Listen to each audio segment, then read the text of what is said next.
6 langkah praktis mencegah lebih baik daripada mengobati.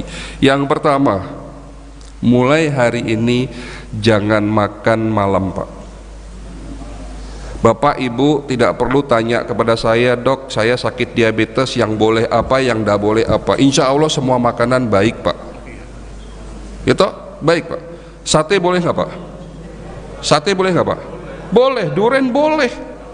Tapi Rasulullah mengatakan jangan berlebihan. Jadi kalau makan sate jangan lebih dari 5 tusuk, Pak. Ya. Makan duren, Pak. Ini duren bagus nggak, Pak? Bagus. Duren itu kolesterol baik atau jahat? Sesungguhnya baik, Pak, asal durennya itu dicari yang jangan berair ya. Jadi kalau cari duren itu yang pulen. Nah, ini tolong perhatikan. Saya dapat ilmu yang bagus dari Bapak Tuan Haji Ismail. Jadi salah satu mentor saya, guru saya di Malaysia adalah Tuan Haji Ismail. Dia punya perusahaan herbal terbesar di Malaysia. Dia juga salah satu tabib pengobatan tibum nabawi terbesar, terkenal di Malaysia. Beliau mengatakan begini, kalau mau makan buah, makanlah sesuai musimnya, Pak. Jadi jangan makan buah di luar musim, jangan makan duren di luar musim duren. Kenapa? Mahal. Ya pastinya duren yang berbuah di luar musimnya itu pasti sudah ada rekayasa genetik, rekayasa dengan hormon-hormon yang disuntikan, itu pasti akan berdampak negatif sama tubuh kita. Jadi makan buahlah berdasarkan musimnya, ya. Itu. Jadi makan durian boleh, Pak ya? Boleh. Cari durian yang masih bagus, yang artinya jangan sampai berair, dan jangan lebih dari 5. Bukan 5 buah, Pak, 5 biji, Pak. Ya.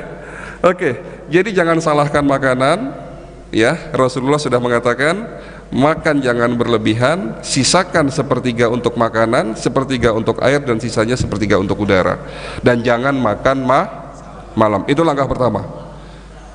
Nah, malamnya jangan kurang dari 4 jam sebelum tidur malam. Jadi tidur Bapak jam berapa, Pak? Jam 10, setengah 7 harus sudah makan. Tidurnya jam 9, sebelum maghrib harus sudah makan. Ya, yang penting jangan kurang dari 4 jam. Itu yang pertama. Yang kedua, jangan tidur larut malam, Pak. Batasannya jam 11.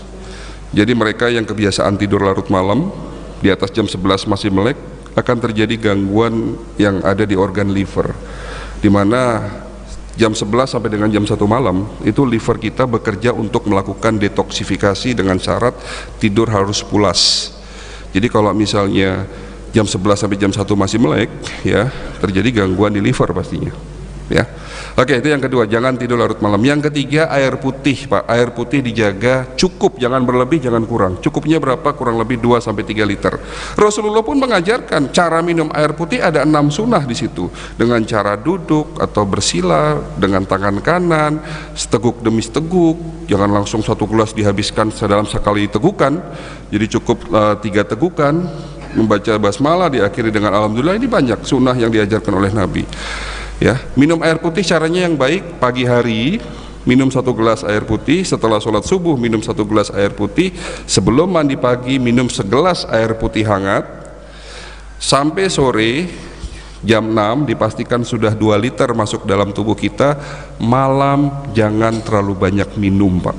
Ini syaratnya. Kalau Bapak mau tidur minum 2 gelas yang tujuannya mungkin untuk supaya ginjalnya sehat, bukannya ginjalnya sehat malah jadi rusak, Pak, kalau terlalu banyak minum malam hari. Ya, itu langkah ketiga. Langkah keempat, puasa, Pak. Nah, oke, itu yang keempat, masalah puasa. Yang kelima, nah ini penting.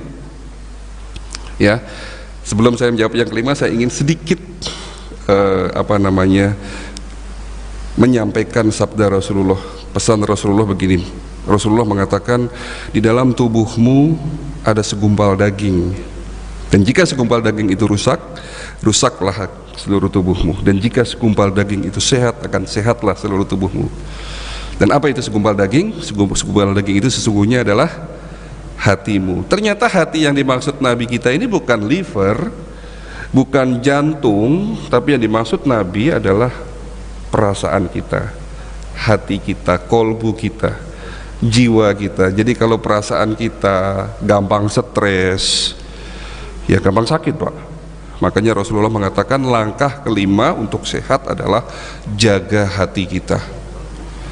Ya, sehat itu sederhana sebetulnya, sehat itu mudah. Ya, sehat itu caranya bahagiakan orang lain, permudah urusan orang lain. Insya Allah kita sehat. Ya, itu langkah 1 dan kelima, sifatnya individual Pak. Artinya Bapak bisa lakukan sendiri di rumah tanpa bantuan orang lain. Tapi langkah ke-6 ini masih butuh bantuan orang lain. Langkah ke-6 butuh bantuan dokter dan pihak rumah sakit. Kira-kira langkah ke-6 apa Pak? Mencegah lebih baik daripada mengobati, melakukan general check up sebelum sakit Pak. Jadi kalau sakit dulu baru check up itu bukan mencegah namanya Pak. Stroke dulu baru periksa kayak ibu ustazah tadi, ya bukan mencegah.